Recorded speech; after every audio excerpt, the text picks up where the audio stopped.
నమస్తే అండి. రాజకీయాల నుంచి నిష్క్రమిస్తున్నామని ప్రకటన చేసినటువంటి నాయకుల గురించి తెలుసుకుందాం. మొట్టమొదట విజయవాడకు సంబంధించి మాజీ ఎంపీ కేశినేని నాని నుంచి ఇలాంటి ప్రకటన వచ్చింది. ఆయన విజయవాడ ఎంపీగా అంతకుముందు టీడీపీలో 2 సార్లు గెలుపొందారు. అయితే నారా లోకేష్ గారితో విభేదాలు రావడంతో ఆ పార్టీకి రాజీనామా చేశారు. ఆ తర్వాత ఎన్నికల ముందు వైసీపీలో చేరారు.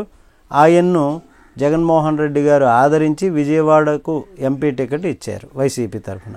అయితే కూటమి సునామీలో ఓడిపోయారు ఆయన. అనంతరము రాజకీయాల నుంచి తప్పుకుంటున్నట్లు గౌరవంగా ప్రకటించారు.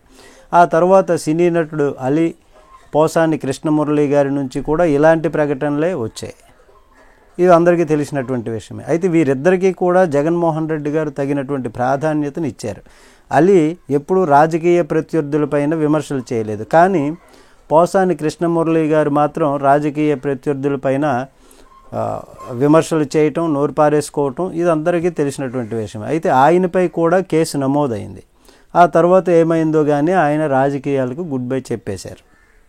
తాజాగా వైసీపీ రాజ్యసభ సభ్యుడు విజయసాయి రెడ్డి రాజకీయ నిష్క్రమణ అందరినీ కూడా ఆశ్చర్యపరిచింది. ఇంకా 3.5 ఏళ్ల రాజ్యసభ పదవి ఉండగానే ఆయన రాజకీయ సన్యాసం తీసుకోవడం సంచలనం రేకెత్తిస్తుంది. ఇప్పుడు వ్యవసాయం చేసుకుంటానని విజయసాయి రెడ్డి తెలిపారు. అకస్మాత్తుగా తీసుకున్నటువంటి ఈ నిర్ణయం 2 తెలుగు రాష్ట్రాల్లో ఒక చర్చనీయాంశం అయింది. ఇప్పుడు ప్రస్తుతానికి వైసీపీ రాజకీయ సన్యాసులు వీరే.